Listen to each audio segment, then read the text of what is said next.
ನಮಸ್ಕಾರ ಎಲ್ಲರಿಗೂ. Welcome to ideas forum. ನಾನು ವಿಜಯ ಪಾಟೀಲ್. ಸಮಾಜ ವಿಜ್ಞಾನ, ಕನ್ನಡ ಮಾಧ್ಯಮದ ಸಮಾಜ ವಿಜ್ಞಾನ 8ನೇ ತರಗತಿಯ ಪಾಠಗಳನ್ನು ನಾನು ಇಲ್ಲಿ ನಿಮ್ಮ ಮುಂದೆ ಇಡ್ತಾ ಇದ್ದೇನೆ. ನೀವಿನ್ನು ನಮ್ಮ ಐಡಿಯಾಸ್ ಫೋರಮ್ನ ಟೆಲಿಗ್ರಾಮ್ ಚಾನಲ್ಗೆ ಜಾಯ್ನ್ ಆಗದೇ ಇದ್ದರೆ ಡಿಸ್ಕ್ರಿಪ್ಷನಲ್ಲಿ ನೀಡಿರುವಂತಹ ಲಿಂಕ್ಗೆ ಹೋಗಿ ಜಾಯ್ನ್ ಆಗ್ಬೋದು. ಹೀಗೆ ಜಾಯ್ನ್ ಆಗೋದ್ರ ಮುಖಾಂತರ ನೀವು ಪಡ್ಕೊಳ್ಬಹುದಾದಂತಹ ಉಪಯೋಗಗಳು ಏನೇನೆಂದರೆ, ಪ್ರತಿನಿತ್ಯ 100ಕ್ಕಿಂತ ಹೆಚ್ಚು ಕ್ವಶನ್ಸ್ಗಳನ್ನು ಕ್ವಿಜ್ ರೂಪದಲ್ಲಿ ನೀಡಲಾಗುತ್ತೆ. ಹಾಗೆ ಪ್ರತಿ ವಿಡಿಯೋಗಳ PDF-ಗಳು, ದಿನಪತ್ರಿಕೆಗಳು ಮತ್ತು ಇತ್ತೀಚಿನ ಮಾಹಿತಿಗಳು ನಿಮಗಿಲ್ಲಿ ಸಿಗುತ್ತೆ. ನಿಮಗೇನಾದರೂ ಡೌಟ್ಸ್ಗಳಿದ್ದರೆ ಐಡಿಯಾಸ್ ಫೋರಮ್ನ ಅಧ್ಯಾಪಕರೊಂದಿಗೆ ಚರ್ಚೆ ನಡೆಸಿ ನಿಮ್ಮ ಪ್ರಶ್ನೆಗಳಿಗೆ ನೀವು ಉತ್ತರನ ಕಂಡುಕೋಬಹುದು. ಈಗಾಗಲೇ ಐಡಿಯಾಸ್ ಫೋರಮ್ ತಂಡ ಲಾಂಚ್ ಮಾಡಿರುವಂತಹ ಕೋರ್ಸ್ಗಳ ವಿವರ ಇಲ್ಲಿದೆ. ಎಲ್ಲ NCERT ವಿಡಿಯೋಗಳು including geography, history, science, polity, economics from 6 to 12 ಎಲ್ಲ ಪಾಠಗಳನ್ನು ಕನ್ನಡ ಮಾಧ್ಯಮದಲ್ಲಿ ಅಪ್ಲೋಡ್ ಮಾಡ್ತಿದ್ದಾರೆ.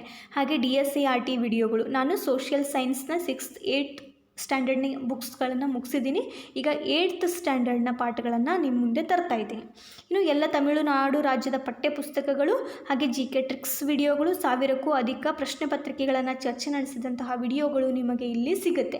ಈ ಎಲ್ಲ ವಿಡಿಯೋಗಳ ಉಪಯೋಗಗಳನ್ನು ನೀವು ಪಡ್ಕೋಬೇಕು. ಇನ್ನೂ ಐಡಿಯಾಸ್ ಫೋರಮ್ ತಂಡ ಇನ್ನೂ ಅನೇಕ ಕೋರ್ಸ್ಗಳನ್ನು ಲಾಂಚ್ ಮಾಡೋದಕ್ಕೆ ತಯಾರಿ ನಡೆಸಿದೆ. ಇದಕ್ಕೆ ನಿಮ್ಮ ಬೆಂಬಲ ಅತಿ ಅವಶ್ಯಕ. ಬೆಂಬಲಿಸೋದು ಹೇಗೆ ಅಂದರೆ, ನಾವಿಲ್ಲಿ ಒಂದು ಆಪ್ಷನನ್ನು ನಿಮಗೆ ನೀಡ್ತಿದ್ದೀವಿ. ಜಾಯಿನ್ ಆಪ್ಷನ್, ಸಬ್ಸ್ಕ್ರೈಬ್ ಬಟನ್ನ ಪಕ್ಕದಲ್ಲಿ ಜಾಯಿನ್ ಆಪ್ಷನ್ ಮೂಲಕ ನೀವು ನಮಗೆ ಸಹಾಯವನ್ನು ಮಾಡ್ಬೋದು. ಹೇಗೆ? ಶಿಶು, ಇಲ್ಲಿ 4 ಸ್ಕೀಮ್ಗಳನ್ನು ಕೊಟ್ಟಿದ್ದೀವಿ. ಶಿಶು 29 ರೂಪಾಯಿಗಳು, ಕಿಶೋರ್ 59 ರೂಪಾಯಿಗಳು, ತರುಣ್ 159 ರೂಪಾಯಿಗಳು. ಗೋಲ್ಡನ್ ಸಪೋರ್ಟ್ ಮಾಡೋರಾದರೆ 159 ರೂಪಾಯಿಗಳನ್ನು ಈ ಗೂಗಲ್ ಪೇ ಅಥವಾ ಫೋನ್ಪೇ ನಂಬರ್ಗೆ 8748814920 ನಂಬರ್ಗೆ ಸೆಂಡ್ ಮಾಡೋದರ ಮುಖಾಂತರ ನೀವು ನಮಗೆ ಸಹಾಯವನ್ನು ಮಾಡ್ಬೋದು. ಇದನ್ನು ನಾವು ಏನಕ್ಕೆ ಉಪಯೋಗಿಸ್ಕೋತೀವಿ ಅಂದರೆ, ನಮ್ಮ ಟೆಕ್ನಾಲಜಿ ಅಳವಡಿಕೆಗಾಗಿ ಉಪಯೋಗಿಸ್ಕೋತೀವಿ. ಹೆಚ್ಚಿಗೆ ಬಂದಂಥ ಹಣವನ್ನು ನಾವು ಬಡ ವಿದ್ಯಾರ್ಥಿಗಳ ಏಳ್ಗೆಗಾಗಿ ಮತ್ತು ಅವರ ವಿದ್ಯಾಭ್ಯಾಸಕ್ಕಾಗಿ ಸಹಾಯವನ್ನು ಮಾಡ್ತೀವಿ. ಹೀಗೆ ಸಹಾಯ ಮಾಡೋಕ್ಕೆ ಆಗದೇ ಇದ್ದ ಪಕ್ಷದಲ್ಲಿ ಏನು ಮಾಡ್ಬೋದು, ನೀವು ಸಬ್ಸ್ಕ್ರೈಬ್ ಮಾಡೋದರ ಮೂಲಕ ನಮಗೆ ಬೆಂಬಲವನ್ನು ಸೂಚಿಸಬಹುದು. ಇನ್ನು ಪಾಠಕ್ಕೆ ಬರೋಣ. ಇವತ್ತಿನ ಪಾಠ 8ನೇ ತರಗತಿ ಕನ್ನಡ ಮಾಧ್ಯಮ ಸಮಾಜ ವಿಜ್ಞಾನ ಭಾಗ 1ರಿಂದ 8ನೇ ಪಾಠ ಮತ್ತು ರಾಜ್ಯಶಾಸ್ತ್ರ ವಿಭಾಗದಲ್ಲಿ 2ನೇ ಪಾಠ, ಸಾರ್ವಜನಿಕ ಆಡಳಿತ. ಈ ಪಾಠದಿಂದ ನಾವು ಏನೇನೆಲ್ಲ ಕಲಿತೀವಿ ಅಂತಂದರೆ, ಸಾರ್ವಜನಿಕ ಆಡಳಿತದ ಅರ್ಥ ಏನು, ಅದರ ವ್ಯಾಖ್ಯಾನಗಳು, ಸಾರ್ವಜನಿಕ ಆಡಳಿತದ ಇಂಪಾರ್ಟೆನ್ಸ್, ಸಾರ್ವಜನಿಕ ಆಡಳಿತದ ವ್ಯಾಪ್ತಿ ಎಷ್ಟು, ನೇಮಕಾತಿ ಅಂದರೆ ಏನು, ಅದರ ವಿಧಾನಗಳು ಯಾವ್ಯಾವು, ತರಬೇತಿ ಅಂದರೆ ಏನು, ತರಬೇತಿ ಯಾವ್ಯಾವ ವಿಧಗಳಲ್ಲಿ ಕೊಡ್ತಾರೆ, ಹಾಗೆ ಕೇಂದ್ರ ಲೋಕಸೇವಾ ಆಯೋಗ, ಕರ್ನಾಟಕ ಲೋಕಸೇವಾ ಆಯೋಗ, ಕೇಂದ್ರ ಸಚಿವಾಲಯ, ರಾಜ್ಯ ಸಚಿವಾಲಯ ಮತ್ತು ಕಾನೂನು ಮತ್ತು ಸುವ್ಯವಸ್ಥೆ, ಈ ಎಲ್ಲ ಅಂಶಗಳ ಬಗ್ಗೆ ನಾವು ಈ ಪಾಠದಿಂದ ಕಲಿತೀವಿ. ಆಧುನಿಕ ಸಮಾಜ ಬದಲಾಗ್ತಾನೆ ಹೋಗ್ತಿದೆ, ಬೆಳೀತಾನೆ ಹೋಗ್ತಿದೆ. ಈ ಥರ ಶೀಘ್ರಗತಿಯ ಬದಲಾವಣೆಗಳಿಗೆ ದೇಶ ಒಳಗಾಗ್ತಿರೋದ್ರಿಂದ ಸಾರ್ವಜನಿಕ ಆಡಳಿತ ಅನ್ನುವಂಥದ್ದು ಇಂಪಾರ್ಟೆಂಟ್ ಆಗುತ್ತೆ. ಸಾರ್ವಜನಿಕ ಆಡಳಿತದಿಂದ ಸಮಾಜಕ್ಕೆ ಆಗುವಂತಹ ಪ್ರಯೋಜನಗಳ ಅರಿವು ಮತ್ತು ಅದರ ಇಂಪಾರ್ಟೆನ್ಸ್ ದಿನೇ ದಿನೇ ಹೆಚ್ಚುತ್ತಾನೇ ಇದೆ. ಹಾಗಾಗಿ ಸಾರ್ವಜನಿಕ ಆಡಳಿತ ಮಾನವ ಸಮಾಜವನ್ನು ನಾಗರಿಕ ಸಮಾಜವನ್ನಾಗಿ ರೂಪಿಸುವಲ್ಲಿ ಪ್ರಮುಖ ಪಾತ್ರವನ್ನು ವಹಿಸುತ್ತೆ ಅಂತ ಇಲ್ಲಿ ಹೇಳಬಹುದು. ಈ ಬಗೆಯ ಆಡಳಿತಾತ್ಮಕ ಪ್ರಯೋಗಗಳು ಮಾನವ ಸಮಾಜದಲ್ಲಿ ಪುರಾತನವಾದದ್ದು. ಆದರೆ ಸಾರ್ವಜನಿಕ ಆಡಳಿತವನ್ನು ಮೊದಲು ವಿಶೇಷವಾಗಿ ಬೆಳವಣಿಗೆ ಮಾಡಿದ್ದು ಅಮೇರಿಕಾದ ಮಾಜಿ ಅಧ್ಯಕ್ಷರಾದಂತಹ ವುಡ್ರೋ ವಿಲ್ಸನ್ ಅನ್ನುವಂಥವರು ಸಾರ್ವಜನಿಕ ಆಡಳಿತದ ಪಿತಾಮಹ ಅಂತ ಕರೆಸ್ಕೊಳ್ತಾರೆ. ಪ್ರಸ್ತುತ ಸಾರ್ವಜನಿಕ ಆಡಳಿತ ಎಲ್ಲ ರಾಷ್ಟ್ರಗಳಲ್ಲಿ ಒಂದು ಪ್ರಮುಖ ಅಧ್ಯಯನ ವಿಷಯವಾಗಿ ಬೆಳವಣಿಗೆ ಹೊಂದುತ್ತಾ ಇದೆ. ಇನ್ನು ಸಾರ್ವಜನಿಕ ಆಡಳಿತ ಅಂದರೆ, ಆಡಳಿತ ಅನ್ನುವಂತಹ ವ್ಯಾಪಕವಾದಂತಹ ವ್ಯಾಪ್ತಿಯ ಕ್ಷೇತ್ರದ ಒಂದು ನಿರ್ದಿಷ್ಟ ಭಾಗ ಅಂತ ಹೇಳ್ತಾರೆ.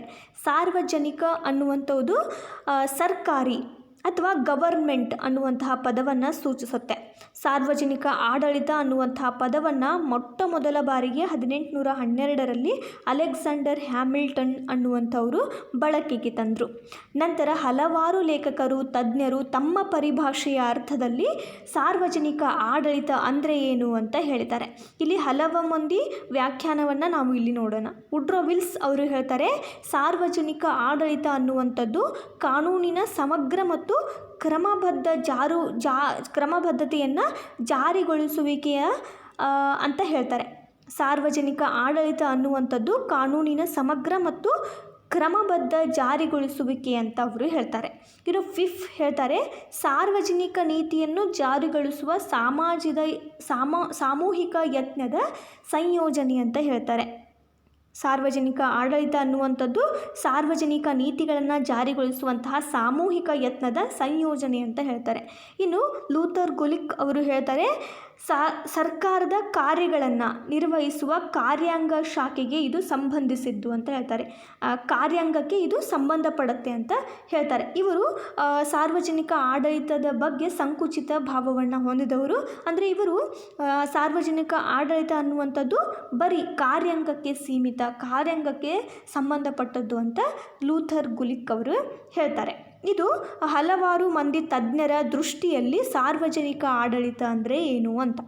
ಇನ್ನು ಇಂಪಾರ್ಟೆನ್ಸ್ ಏನು, ಸಾರ್ವಜನಿಕ ಆಡಳಿತ ಯಾಕೆ ಇಂಪಾರ್ಟೆಂಟ್? ರಕ್ಷಣಾ ರಾಜ್ಯದಿಂದ ಕಲ್ಯಾಣ ರಾಜ್ಯವಾಗಿ ಬದಲಾಗುತ್ತಿರುವಂತಹ ರಾಜ್ಯದ ಸ್ವರೂಪಕ್ಕೆ ತಕ್ಕಂತೆ ಸಾರ್ವಜನಿಕ ಆಡಳಿತ ಇಂಪಾರ್ಟೆನ್ಸ್ ಪಡ್ಕೊಳ್ತಾ ಹೋಗುತ್ತೆ.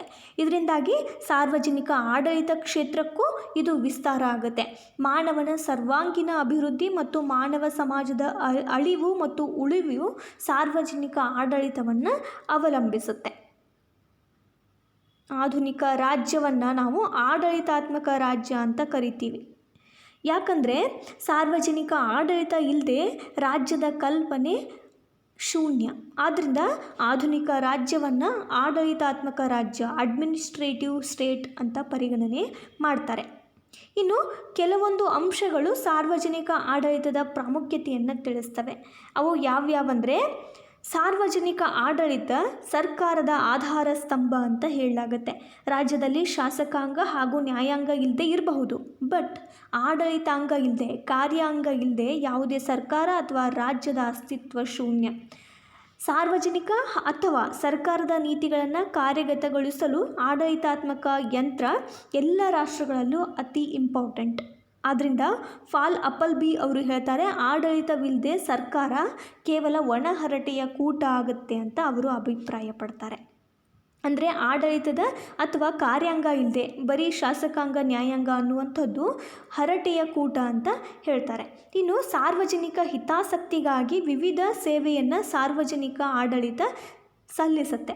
ಸಾರ್ವಜನಿಕ ಆಡಳಿತ ವ್ಯವಸ್ಥೆ ವ್ಯಕ್ತಿಯು ಗರ್ಭದಲ್ಲಿದ್ದಾಗಿನಿಂದ ಹಿಡಿದು ಅವನ ಮರಣದವರೆಗೂ ಅಗತ್ಯವಾದ ಸೇವೆಗಳನ್ನು ಒದಗಿಸುತ್ತೆ. ಅಂದರೆ ಶಾಂತಿ ಸಮೃದ್ಧತೆಯನ್ನು ಕಾಪಾಡೋದು, ಜನರ ಪ್ರಾಣ ಮತ್ತು ಆಸ್ತಿ ರಕ್ಷಣೆ ಮಾಡೋದು, ನ್ಯಾಯವನ್ನು ಒದಗಿಸೋದು, ಶಿಕ್ಷಣ ನೀಡೋದು, ಉದ್ಯೋಗಾವಕಾಶವನ್ನು ಕಲ್ಪಿಸೋದು, ಅವಶ್ಯಕ ವಸ್ತುಗಳನ್ನು ಪೂರೈಸೋದು, ದೇಶ ಸಂರಕ್ಷಣೆ, ಆರ್ಥಿಕ ಸಮಾನತೆ ಉಂಟು ಮಾಡೋದು, ಹೀಗೆ ಹಲವಾರು ಸೇವೆಗಳನ್ನು ಸಾರ್ವಜನಿಕರ ಹಿತಾಸಕ್ತಿಗಾಗಿ ಸೇವೆಯನ್ನು ಸಲ್ಲಿಸುತ್ತೆ.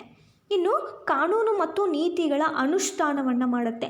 ಕಾನೂನು ಮತ್ತು ನೀತಿಗಳನ್ನು ಜಾರಿಗೊಳಿಸುವುದರ ಮೂಲಕ ಸಾರ್ವಜನಿಕ ಆಡಳಿತ ಸಮಾಜದಲ್ಲಿ ಜನರ ಚಟುವಟಿಕೆಗಳನ್ನು ನಿಯಂತ್ರಿಸಿ ಕಾನೂನು ಹಾಗೂ ವ್ಯವಸ್ಥೆಯನ್ನು ಕಾಪಾಡುತ್ತೆ. ಕಾನೂನು ಸುವ್ಯವಸ್ಥೆಯನ್ನು ಕಾಪಾಡೋದು ಕೂಡ ಸಾರ್ವಜನಿಕ ಆಡಳಿತದ ಒಂದು ಕಾರ್ಯ ಆಗುತ್ತೆ. ಸಾರ್ವಜನಿಕ ಆಡಳಿತ ನಿಷ್ಠೆ ಹಾಗೂ ದಕ್ಷತೆಯಿಂದ ಕಾರ್ಯನಿರ್ವಹಿಸ್ತಿದ್ರೆ ಉತ್ತಮ ನೀತಿಗಳ ಗುರಿಗಳು ಕೇವಲ ಕಾಗದದ ಘೋಷಣೆಗಳಾಗಿ ಉಳಿತವೆ. ಯಾವಾಗ ಸಾರ್ವಜನಿಕ ಆಡಳಿತ ತನ್ನ ಕಾರ್ಯವನ್ನು ಅತಿ ನಿಷ್ಠೆಯಿಂದ ಮಾಡುತ್ತೋ ಆವಾಗ ಮಾತ್ರ ಗುರಿಗಳ ಸಾಧನೆ ಸಾಧ್ಯ. ಇಲ್ಲವಾದರೆ ಆ ಗುರಿಗಳು ಬರೀ ಕಾಗದದ ಘೋಷಣೆಗಳಾಗ್ತವೆ. ಇನ್ನು ಸಾಮಾಜಿಕ ಭದ್ರತೆಯನ್ನು ಕಾಪಾಡುತ್ತೆ. ಸಾರ್ವಜನಿಕ ಆಡಳಿತವು ಸಾಮಾಜಿಕ ಭದ್ರತೆಯ ಒಂದು ಸಾಧನವಾಗಿ ಕಾರ್ಯನಿರ್ವಹಣೆಯನ್ನು ಮಾಡುತ್ತೆ. ಸರ್ಕಾರಗಳು ಬದಲಾವಣೆ ಆದರೂ ಕೂಡ ಸಾರ್ವಜನಿಕ ಆಡಳಿತ ಶಾಶ್ವತ ವ್ಯವಸ್ಥೆ ಆಗಿರೋದ್ರಿಂದ ಇದು ಆಡಳಿತದ ಸ್ಥಿರತೆಯನ್ನು ಒದಗಿಸುತ್ತೆ. ಇದರಿಂದಾಗಿ ಆಡಳಿತದ ಕಾರ್ಯಗಳು ಸುಗಮವಾಗಿ ನಿರ್ವಹಣೆಯಾಗಲು ಸಾಧ್ಯ ಆಗುತ್ತೆ. ಉತ್ತಮ ಆಡಳಿತ ವ್ಯವಸ್ಥೆ ಇಲ್ಲದಿದ್ದರೆ ಅತ್ಯಂತ ಪ್ರಬಲ ರಾಷ್ಟ್ರವೂ ಕೂಡ ಕುಸಿದು ಬೀಳುತ್ತೆ. ಇದಕ್ಕೆ ಉದಾಹರಣೆ ಅಂದರೆ ಪ್ರಾಚೀನ ರೋಮ್ ಸಾಮ್ರಾಜ್ಯ. ಇದು ಅಧಃಪತನವಾಯಿತು. ಯಾಕಾಗಿ? ಸಾರ್ವಜನಿಕ ಆಡಳಿತದ ಫೇಲ್ಯೂರ್ನಿಂದ. ಸಾರ್ವಜನಿಕ ಆಡಳಿತ ಸಮಾಜದ ಸಮಸ್ಯೆಗಳನ್ನು ಪರಿಹರಿಸಿ ಸಮಾಜದಲ್ಲಿ ಒಗ್ಗಟ್ಟು ಮತ್ತು ಸಾಮರಸ್ಯವನ್ನು ಉಂಟು ಮಾಡುವಲ್ಲಿ ಪ್ರಮುಖ ಪಾತ್ರವನ್ನು ವಹಿಸುತ್ತೆ. ಇನ್ನು ಶಾಸಕಾಂಗ ಮತ್ತು ಕಾರ್ಯಾಂಗಕ್ಕೂ ಸಹ ಇದು ಸಹಾಯ ಮಾಡುತ್ತೆ. ಸಾರ್ವಜನಿಕ ಆಡಳಿತ ಶಾಸಕಾಂಗ ರೂಪಿಸಿದಂತಹ ಸಾರ್ವಜನಿಕ ನೀತಿಗಳನ್ನು ರೂಪಕ್ಕೆ ತರುವಲ್ಲಿ ಸಹಾಯ ಮಾಡುತ್ತೆ. ಜೊತೆಗೆ ಸರ್ಕಾರಗಳು ತಮ್ಮ ನೀತಿಗಳನ್ನು ರೂಪಿಸಲು ಅಗತ್ಯವಾದ ಅಂಕಿಅಂಶಗಳನ್ನು ಮತ್ತು ಅವುಗಳಿಗೆ ಸಲಹೆಗಳನ್ನು ಸಹ ಇದು ನೀಡುತ್ತೆ. ಈ ಮೂಲಕ ಆಡಳಿತಾಂಗ ಕೇವಲ ನೀತಿ ಅನುಷ್ಠಾನದ ಜೊತೆಗೆ ನೀತಿ ರಚನಾ ಕಾರ್ಯದಲ್ಲಿಯೂ ಕೂಡ ಪ್ರಮುಖ ಪಾತ್ರವನ್ನು ವಹಿಸುತ್ತೆ ಅಂತ ಇದರಿಂದ ಹೇಳ್ಬೋದು. ಇನ್ನು ಅದರ ವ್ಯಾಪ್ತಿ ಎಷ್ಟು? ಸಾರ್ವಜನಿಕ ಆಡಳಿತದ ವ್ಯಾಪ್ತಿಯನ್ನು ಕುರಿತು ಹಲವಾರು ಮಂದಿ ವಿಭಿನ್ನ ಅಭಿಪ್ರಾಯಗಳನ್ನು ಹೊಂದಿದ್ದಾರೆ. ನಾವು ವ್ಯಾಖ್ಯಾನಿಸಿದವರಲ್ಲಿ ಒಂದಷ್ಟನ್ನು ನೋಡೋದಾದರೆ ವುಡ್ರೋ ವಿಲ್ಸನ್, LD ವೈಟ್ ಮುಂತಾದವರು ಸಾರ್ವಜನಿಕ ಆಡಳಿತ ಅನ್ನುವಂಥದ್ದು ಒಂದು ವ್ಯಾಪಕವಾದಂತಹ ಆಡಳಿತ ಅಂತ ಹೇಳ್ತಾರೆ. ಇವರ ಪ್ರಕಾರ ಸರ್ಕಾರದ 3 ಅಂಗಗಳಾದಂತಹ ಶಾಸಕಾಂಗ, ಕಾರ್ಯಾಂಗ, ನ್ಯಾಯಾಂಗಗಳ ಎಲ್ಲ ಚಟುವಟಿಕೆಗಳನ್ನು ಸಾರ್ವಜನಿಕ ಆಡಳಿತ ಒಳಗೊಂಡಿರುತ್ತೆ ಅಂತ ಹೇಳ್ತಾರೆ.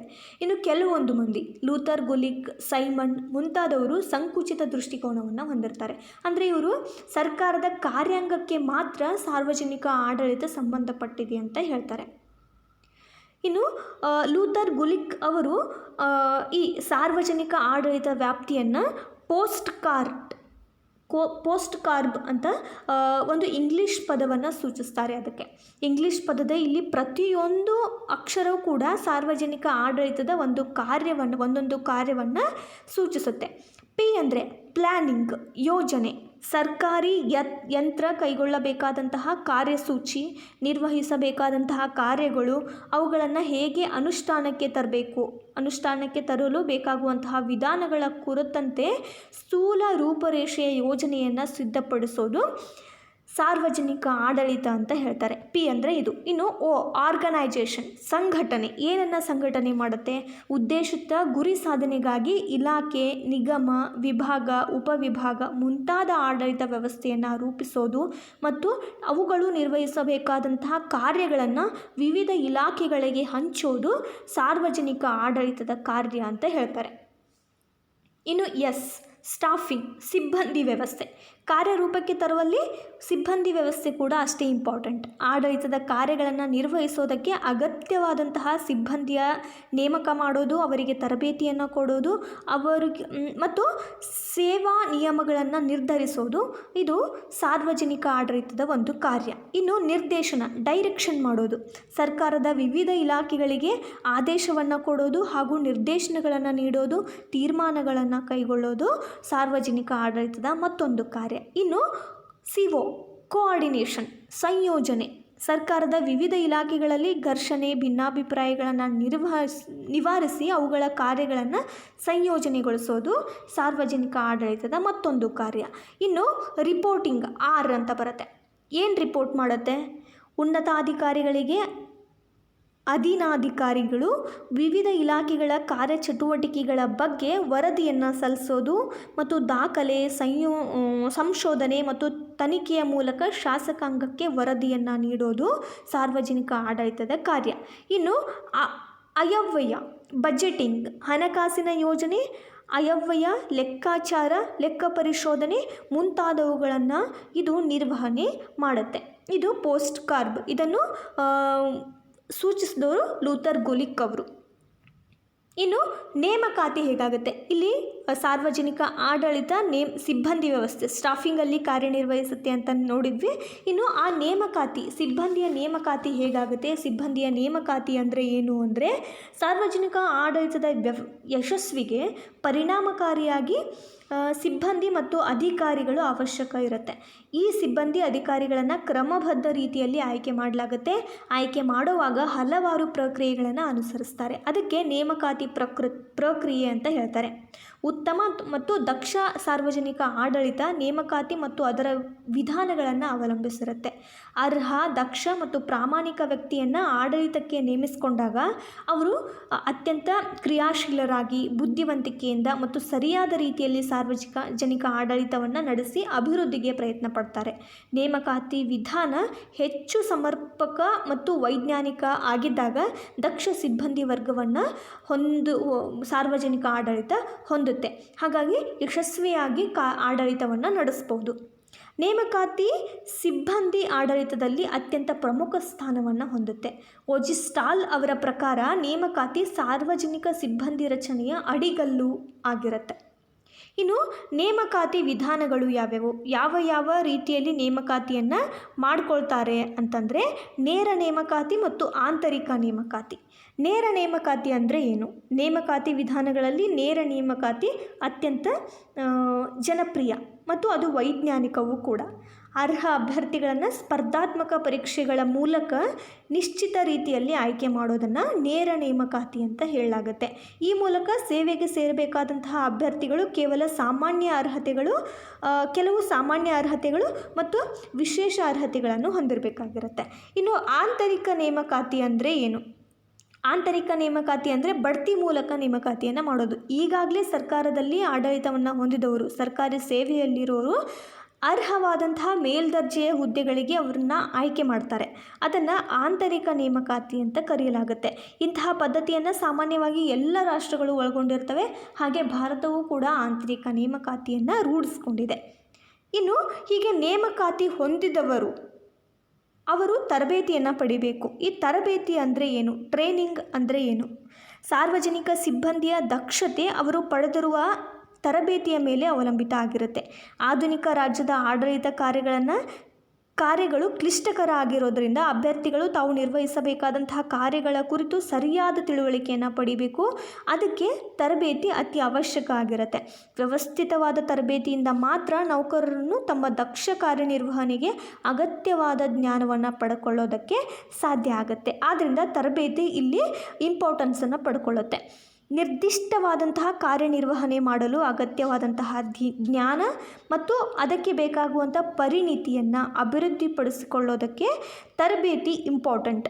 ತರಬೇತಿ ಉದ್ಯೋಗಗಳಿಗೆ ತಾವು ನಿರ್ವಹಿಸಬೇಕಾಗಿರುವಂತಹ ಕಾರ್ಯಗಳ ಬಗ್ಗೆ ತಾತ್ವಿಕವಾಗಿ ಪ್ರಾಯೋಗಿಕವಾಗಿ ಜ್ಞಾನವನ್ನು ಮೂಡಿಸುತ್ತೆ. ಸಾರ್ವಜನಿಕ ಆಡಳಿತದಲ್ಲಿ ತರಬೇತಿ ವಿಶಿಷ್ಟ ಸ್ಥಾನವನ್ನು ಪಡ್ಕೊಳ್ಳುತ್ತೆ. ನಿರಂತರವಾಗಿ ಹೊಸ ಕ್ಲಿಷ್ಟ ಮತ್ತು ತಾಂತ್ರಿಕ ಕಾರ್ಯಗಳನ್ನು ನಿರ್ವಹಿಸಬೇಕಾಗಿರೋದ್ರಿಂದ ಆಧುನಿಕ ಸರ್ಕಾರದಲ್ಲಿ ತರಬೇತಿ ಇಂಪಾರ್ಟೆಂಟ್. ತರಬೇತಿ ನಿರಂತರವಾದಂತಹ ಪ್ರಕ್ರಿಯೆ. ಮೊದಲೇ ಬಾರಿಗೆ ತರಬೇತಿ ಪಡ್ಕೊಂಡು ಬಿಡೋದಿಲ್ಲ. ಪ್ರತಿ ಹಂತದಲ್ಲೂ ಸರ್ಕಾರಿ ಉದ್ಯೋಗಗಳಿಗೆ ತರಬೇತಿ ಕೊಡ್ತಾನೆ ಇರ್ತಾರೆ. ಇನ್ನು ಹಾಗೆ ತರಬೇತಿ ಕೊಡುವಲ್ಲಿ ಅನುಸರಿಸುವಂತಹ ವಿಧಾನಗಳು ಯಾವ್ಯಾವು ಅಂತ ಇಲ್ಲಿ ನೋಡೋಣ. ಮೊದಲನೇದಾಗಿ ಔಪಚಾರಿಕ ಮತ್ತು ಅನೌಪಚಾರಿಕ ತರಬೇತಿ. ಮೊದಲನೇದು, ನೌಕರರು ಕಾರ್ಯನಿರ್ವಹಿಸಬೇಕಾದ ಕಾರ್ಯಕ್ಕೆ ಪೂರ್ವಭಾವಿಯಾಗಿ ಸಿದ್ಧಪಡಿಸಿದಂತಹ ಕ್ರಮಬದ್ಧ ಯೋಜನೆಗಳಿಂದ ಪಡೆದು ಕಾರ್ಯನಿರ್ವಹಿಸೋದು ಔಪಚಾರಿಕ ತರಬೇತಿ ಆಗಿರುತ್ತೆ. ತರಬೇತಿಯನ್ನು ಪರಿಣಿತರ ಮಾರ್ಗದರ್ಶನದಲ್ಲಿ ನೀಡಲಾಗುತ್ತೆ. ಅದು ಔಪಚಾರಿಕ. ಅನೌಪಚಾರಿಕ ತರಬೇತಿ ಅಂತಂದರೆ ನೌಕರರು ಕಚೇರಿಯಲ್ಲಿ ಕಾರ್ಯನಿರ್ವಹಿಸುವ ಮೂಲಕ ಪಡೆಯುವ ತರಬೇತಿ. ಇದು ಅನೌಪಚಾರಿಕ. ಔಪಚಾರಿಕ ಅಂದರೆ ತಾವು ಕಾರ್ಯನಿರ್ವಹಿಸೋಕ್ಕಿಂತ ಮುಂಚೆ ಪೂರ್ವಭಾವಿಯಾಗಿ ಪಡ್ಕೊಳ್ಳುವಂತಹ ಒಂದು ಟ್ರೈನಿಂಗ್. ಅದು ಪರಿಣಿತರ ಮಾರ್ಗದರ್ಶನದಲ್ಲಿ ಆಗುತ್ತೆ. ಇನ್ನು ಅನೌಪಚಾರಿಕ ಅಂತಂದರೆ ತಾವು ಕೆಲಸ ಮಾಡ್ತಾ ಟ್ರೈನಿಂಗನ್ನು ಪಡ್ಕೊಳ್ಳೋದು. ಇನ್ನು ಎರಡನೇದು ನೌಕರಿ ಪೂರ್ವ ಮತ್ತು ನೌಕರಿ ಆರಂಭೋತ್ತರ ತರಬೇತಿ. ನೌಕರಿ ಪೂರ್ವ ತರಬೇತಿ ಭಾವಿ ಉದ್ಯೋಗಿಗಳನ್ನು ಸಾರ್ವಜನಿಕ ಸೇವೆಗೆ ತಯಾರು ಮಾಡುತ್ತೆ. ನೌಕರಿಗೆ ಸೇರುವ ಮೊದಲೇ ಆ ನೌಕರಿಗೆ ಪೂರಕವಾದಂತಹ ತರಬೇತಿಯನ್ನು ನಿಗದಿಪಡಿಸಲಾಗಿರುತ್ತೆ. ಉದಾಹರಣೆಗೆ ನೋಡಬೇಕಂದ್ರೆ ಪ್ರೌಢಶಾಲಾ ಶಿಕ್ಷಕರಾಗೋದಕ್ಕೆ B.Ed ತರಬೇತಿ ಕಡ್ಡಾಯ ಆಗಿರುತ್ತೆ. ಇದು ತರಬೇತಿ ಪೂರ್ವ ಅಥವಾ ನೌಕರಿ ಪೂರ್ವ ಮತ್ತು ನೌಕರಿ ಆರಂಭೋತ್ತರ ತರಬೇತಿ. ಇನ್ನು ನೌಕರಿ ಆರಂಭೋತ್ತರ ತರಬೇತಿ ಹುದ್ದೆಯು ಆಯ್ಕೆಯಾದವರಿಗೆ ನೀಡುವಂತಹ ತರಬೇತಿ. ಈ ತರಬೇತಿ ಉದ್ದೇಶ ಏನು ಅಂತಂದರೆ ಹೊಸ ಅಭ್ಯರ್ಥಿಗಳಿಗೆ ಹೆಚ್ಚಿನ ನೈಪುಣ್ಯತೆಯನ್ನು ಕೌಶಲ್ಯವನ್ನು ನೀಡೋದು. ಈ ರೀತಿಯ ತರಬೇತಿಯನ್ನು ಸಾಮಾನ್ಯ ಬುನಾದಿ ತರಬೇತಿ ಅಂತಲೂ ಕೂಡ ಕರೀತಾರೆ. ಇನ್ನು ಮೂರನೇದು ಅಲ್ಪಾವಧಿ ಮತ್ತು ದೀರ್ಘಾವಧಿ ತರಬೇತಿ. ಅಲ್ಪಾವಧಿ ತರಬೇತಿ 4ರಿಂದ 6 ವಾರಗಳ ಕಾಲಾವಧಿಗೆ ಸೀಮಿತ ಆಗಿರುತ್ತೆ. ಉದಾಹರಣೆಗೆ ಲೋಕಸೇವಾ ಆಯೋಗದಿಂದ ಆಯ್ಕೆಯಾದಂತಹ ವೈದ್ಯರುಗಳಿಗೆ 6 ವಾರಗಳ ತರಬೇತಿ ನೀಡಲಾಗುತ್ತೆ. ತರಬೇತಿ ನಿರಂತರ ಸ್ವರೂಪವಾಗಿದ್ದು ಅದರ ಅವಧಿ 1ರಿಂದ 2 ವರ್ಷಗಳ ಕಾಲ ನೀಡಿದ್ರೆ ದೀರ್ಘಾವಧಿ ತರಬೇತಿ ಅನ್ನಿಸ್ಕೊಳ್ಳುತ್ತೆ. ಉದಾಹರಣೆಗೆ ಅಖಿಲ ಭಾರತ ಸೇವೆಗಳಿಗೆ ಆಯ್ಕೆಯಾದವರಿಗೆ ನೀಡುವಂತಹ ತರಬೇತಿ, ಇದು ಅಲ್ಪಾವಧಿ ಮತ್ತು ದೀರ್ಘಾವಧಿ ತರಬೇತಿ. ಇನ್ನು ಇಲಾಖಾ ಮತ್ತು ಕೇಂದ್ರೀಯ ತರಬೇತಿ, ತನ್ನ ಇಲಾಖೆಗೆ ನೇಮಕ ಹೊಂದುವಂತಹ ಅಭ್ಯರ್ಥಿಗಳಿಗೆ ಇಲಾಖೆ ನೀಡುವಂತಹ ತರಬೇತಿ ಇಲಾಖಾ ತರಬೇತಿ ಆಗಿರುತ್ತೆ, ಅಂದರೆ ಪೊಲೀಸ್ ಇಲಾಖೆಗೆ ನೀಡುವಂತಹ ತರಬೇತಿ. ಇನ್ನು ಕೇಂದ್ರೀಯ ಸಂಸ್ಥೆ ಒಂದು ತರಬೇತಿ ನೀಡಿದ್ರೆ ಅದನ್ನು ಕೇಂದ್ರೀಯ ತರಬೇತಿ ಅಂತ ಕರೀತಾರೆ. ಉದಾಹರಣೆಗೆ ಮಸ್ಸೂರಿಯಲ್ಲಿ ಲಾಲ್ ಬಹದ್ದೂರ್ ಶಾಸ್ತ್ರಿ ರಾಷ್ಟ್ರೀಯ ಆಡಳಿತ ಸಂಸ್ಥೆ ನೀಡುವಂಥ ತರಬೇತಿಗೆ ಕೇಂದ್ರೀಯ ತರಬೇತಿ ಅಂತ ಕರೆಯಲಾಗುತ್ತೆ. ಇನ್ನು ಪರಿಣಿತ ತರಬೇತಿ ಮತ್ತು ಹಿನ್ನೆಲೆ ತರಬೇತಿ, ಇದು 5ನೆಯ ಒಂದು ವಿಧ. ತರಬೇತಿಯ ಉದ್ದೇಶ ಅಭ್ಯರ್ಥಿಯ ತಜ್ಞತೆಯನ್ನು ಕಾರ್ಯಕೌಶಲ್ಯವನ್ನು ಹೆಚ್ಚಿಸೋದಾದರೆ ಅದನ್ನು ಪರಿಣಿತಿ ತರಬೇತಿ ಅಂತ ಕರೆಯಲಾಗುತ್ತೆ. ತರಬೇತಿಯ ಉದ್ದೇಶ ಏನು ಅಂತಂದರೆ ಅಭ್ಯರ್ಥಿಯ ಒಂದು ನಾಲೆಜನ್ನು, ಅವರ ಕಾರ್ಯಕೌಶಲ್ಯವನ್ನು ಹೆಚ್ಚಿಸೋದಾಗಿದ್ದರೆ ಅದು ಪರಿಣಿತ ತರಬೇತಿ. ಇನ್ನು ಹಿನ್ನೆಲೆ ತರಬೇತಿ ಅಂದರೆ ಏನು ಅಂದರೆ ಕೆಲವು ಸಾಮಾನ್ಯ ವಿಷಯಗಳ ಕುರಿತು ತಿಳುವಳಿಕೆಯನ್ನು ನೀಡೋದು, ಅದು ಹಿನ್ನೆಲೆ ತರಬೇತಿ ಅಂತ ಅನಿಸ್ಕೊಳ್ಳುತ್ತೆ. ಉದಾಹರಣೆಗೆ ಮೈಸೂರಿನ ಆಡಳಿತ ತರಬೇತಿ ಸಂಸ್ಥೆ ನೀಡಲಾಗುವಂಥ ತರಬೇತಿಗೆ ಹಿನ್ನೆಲೆ ತರಬೇತಿ ಅಂತ ಕರೆಯಲಾಗುತ್ತೆ. ಪ್ರೌಢಶಾಲಾ ಶಿಕ್ಷಕರಿಗೆ BEd ಶಿಕ್ಷಣ ತರಬೇತಿ ಕಡ್ಡಾಯ ಮಾಡಲಾಗಿದೆ, ಅದನ್ನು ಪರಿಣಿತ ತರಬೇತಿ ಅಂತ ಕರೆಯಲಾಗುತ್ತೆ. ಈ ಎಲ್ಲ ವಿಧಗಳಲ್ಲಿ ಸರ್ಕಾರಿ ಹುದ್ದೆಗಳಿಗೆ ನೇಮಕ ಆಗೋರು ಅಥವಾ ನೇಮಕ ಆಗೋಕ್ಕಿಂತ ಮುಂಚೆ ತರಬೇತಿಯನ್ನು ನೀಡುವಂತಹ ವಿಧಗಳಿವು. ಇನ್ನು ನಾವು ನೇಮಕಾತಿ ಅಂತ ವಿಧಗಳನ್ನು ನೋಡಿದ್ವಿ. ನೇಮಕಾತಿ ಆದ ನಂತರ ತರಬೇತಿ ಹೇಗೆ ಮಾಡ್ತಾರೆ, ತರಬೇತಿ ಕೊಡುವಲ್ಲಿ ಅನುಸರಿಸುವಂತಹ ವಿಧಗಳನ್ನು ನೋಡಿದ್ವಿ. ಇನ್ನು ನೇಮಕಾತಿ ಹೇಗಾಗುತ್ತೆ, ನೇಮಕಾತಿಯನ್ನು ಯಾರು ಮಾಡ್ತಾರೆ ಅಂತ ನೋಡೋದಾದರೆ ಇಲ್ಲೇ 2 ಬರ್ತವೆ. ಕೇಂದ್ರ ಲೋಕಸೇವಾ ಆಯೋಗ, ಇದು ಕೇಂದ್ರೀಯ ಮಟ್ಟದಲ್ಲಿ ಆದರೆ ಕರ್ನಾಟಕ ರಾಜ್ಯ ಲೋಕಸೇವಾ ಆಯೋಗ, ಇದು ಕರ್ನಾಟಕದಲ್ಲಿ ಇರುವಂತಹ ಲೋಕಸೇವಾ ಆಯೋಗ. ಈ 2ಅನ್ನು ನಾವು ಈ ಪಾಠದಲ್ಲಿ ಕರಿತೀವಿ. ಕೇಂದ್ರ ಲೋಕಸೇವಾ ಆಯೋಗ ಸಂವಿಧಾನದ ವಿಧಿ 315ರ ಅಡಿಯಲ್ಲಿ ಸ್ಥಾಪಿತವಾಗಿರುವಂತಹ ಸಂವಿಧಾನಾತ್ಮಕ ಆಯೋಗ ಕೇಂದ್ರ ಲೋಕಸೇವಾ ಆಯೋಗ. ಇಲ್ಲಿ ಒಬ್ಬರು ಅಧ್ಯಕ್ಷರಿರ್ತಾರೆ, 10 ಜನ ಸದಸ್ಯರಿರ್ತಾರೆ. ಇವರನ್ನು ಉಪರಾಷ್ಟ್ರಪತಿಗಳು ಆಯ್ಕೆ ಮಾಡ್ತಾರೆ. ಈ ಸದಸ್ಯರ ಅಧಿಕಾರಾವಧಿ ಎಷ್ಟು ವರ್ಷ ಇರುತ್ತೆ ಅಂತಂದರೆ 6 ವರ್ಷ ಇರುತ್ತೆ, ಅಥವಾ ಅವರಿಗೆ 65 ವರ್ಷ ತುಂಬುವವರೆಗೆ. ಈ 2 ವಿಧಾನಗಳಲ್ಲಿ ಯಾವುದು ಫಸ್ಟ್ ಬರುತ್ತೋ ಅಲ್ಲಿಗೆ ಅವರ ಅಧಿಕಾರಾವಧಿ ಮುಕ್ತಾಯ ಆಗುತ್ತೆ. ಇನ್ನು ಕೇಂದ್ರ ಲೋಕಸೇವಾ ಆಯೋಗದ ಕೇಂದ್ರ ಕಚೇರಿ ಇರೋದು ಡೆಲ್ಲಿಯಲ್ಲಿ. ಇನ್ನು ಕೇಂದ್ರ ಲೋಕಸೇವಾ ಆಯೋಗದ ಕಾರ್ಯಗಳು ಯಾವ್ಯಾವು ಅಂತಂದರೆ ಸಂವಿಧಾನ 320ನೇ ವಿಧಿ ಈ ಎಲ್ಲ ಕಾರ್ಯಗಳನ್ನು ಕೇಂದ್ರ ಲೋಕಸೇವಾ ಆಯೋಗ ಮಾಡುತ್ತೆ ಅಂತ ಹೇಳುತ್ತೆ. ಅಂದರೆ ಕೇಂದ್ರದ A ಮತ್ತು B ವೃಂದದ ಸೇವೆಗೆ ನೇಮಕಾತಿ ಪರೀಕ್ಷೆಯನ್ನು ಮಾಡ್ತಾರೆ. ಇನ್ನು ನೇರ ನೇಮಕಾತಿಗೆ ಸಂದರ್ಶನಗಳನ್ನು ಸಹ ಇದು ನಡೆಸುತ್ತೆ. ಇನ್ನು ಬಡ್ತಿಯ ಸಲಹೆಗಳನ್ನು ಸರ್ಕಾರಕ್ಕೆ ನೀಡುತ್ತೆ. ಸೇವಾ ಹುದ್ದೆಗಳಿಗೆ ಬಡ್ತಿ ಮತ್ತು ವರ್ಗಾವಣೆಗೆ ಅನುಸರಿಸಬೇಕಾದಂತಹ ತತ್ವಗಳ ಬಗ್ಗೆ ಇದು ಸರ್ಕಾರಕ್ಕೆ ಸಲಹೆಯನ್ನು ನೀಡುತ್ತೆ. ಇನ್ನು ಕೇಂದ್ರ ಹಾಗೂ ರಾಜ್ಯ ಸರ್ಕಾರದ ವಿವಿಧ ಹುದ್ದೆಗಳಲ್ಲಿರುವಂತಹ ಅಧಿಕಾರಿಗಳ ವರ್ತನೆ ಮೇರೆಗೆ ಶಿಸ್ತು ಕ್ರಮ ಕೈಗೊಳ್ಳುವ ಬಗ್ಗೆ ಸರ್ಕಾರಕ್ಕೆ ಸಲಹೆಯನ್ನು ನೀಡುತ್ತೆ. ಇನ್ನು ರಾಷ್ಟ್ರಪತಿಯ ಸೂಚನೆಗಳ ಅನ್ವಯ ಯಾವುದೇ ವಿಷಯಗಳಿಗೆ ಸರ್ಕಾರಕ್ಕೆ ಸಲಹೆಯನ್ನು ನೀಡುತ್ತೆ ಕೇಂದ್ರ ಲೋಕಸೇವಾ ಆಯೋಗ. ಇನ್ನು ಇದು ವಿವಿಧ ಪರೀಕ್ಷೆಗಳನ್ನು ನಡೆಸುತ್ತೆ. ನೇಮಕಾತಿಗೆ ಹಲವಾರು ಪರೀಕ್ಷೆಗಳನ್ನು ನಡೆಸುತ್ತೆ. ಅವುಗಳಲ್ಲಿ ಸಿವಿಲ್ ಸರ್ವಿಸ್ ಅಡಿಯಲ್ಲಿ ಬರುವಂತಹ ಪರೀಕ್ಷೆಗಳು ಯಾವ್ಯಾವು ಅಂದರೆ IAS ಭಾರತೀಯ ಆಡಳಿತ ಸೇವೆ, IPS ಭಾರತೀಯ ಪೊಲೀಸ್ ಸೇವೆ, IFS ಭಾರತೀಯ ವಿದೇಶಿ ಸೇವೆ, IRS ಭಾರತೀಯ ಕಂದಾಯ ಸೇವೆ, IAS ಭಾರತೀಯ ಲೆಕ್ಕ ಮತ್ತು ಪರಿಶೋಧನಾ ಸೇವೆ. ಈ ಎಲ್ಲ ಪರೀಕ್ಷೆಗಳನ್ನು ನಡೆಸೋದು ಕೇಂದ್ರ ಲೋಕಸೇವಾ ಆಯೋಗ. ಇನ್ನು ಹೀಗೆ ಪರೀಕ್ಷೆ ನಡೆಸುವಲ್ಲಿ ಅದು ಅನುಸರಿಸುವಂಥ ಹಂತಗಳು ಯಾವ್ಯಾವು, ಪರೀಕ್ಷೆಯ ಹಂತಗಳು ಯಾವ್ಯಾವು ಅಂದರೆ ಪೂರ್ವಭಾವಿ ಪರೀಕ್ಷೆ ಪ್ರಿಲಿಮ್ಸ್ ನಡೆಸ್ತಾರೆ, ಆಮೇಲೆ ಮುಖ್ಯ ಪರೀಕ್ಷೆ ಮೇನ್ಸ್ ಪರೀಕ್ಷೆ ಇರುತ್ತೆ, ಮತ್ತು ಪರ್ಸ್ನಾಲಿಟಿ ಚೆಕ್ ಅಂದರೆ ವ್ಯಕ್ತಿತ್ವ ಪರೀಕ್ಷೆ ಇರುತ್ತೆ. ಈ 3 ಹಂತಗಳಲ್ಲಿ ಕೇಂದ್ರ ಲೋಕಸೇವಾ ಆಯೋಗ ಪರೀಕ್ಷೆಯನ್ನು ನಡೆಸುತ್ತೆ.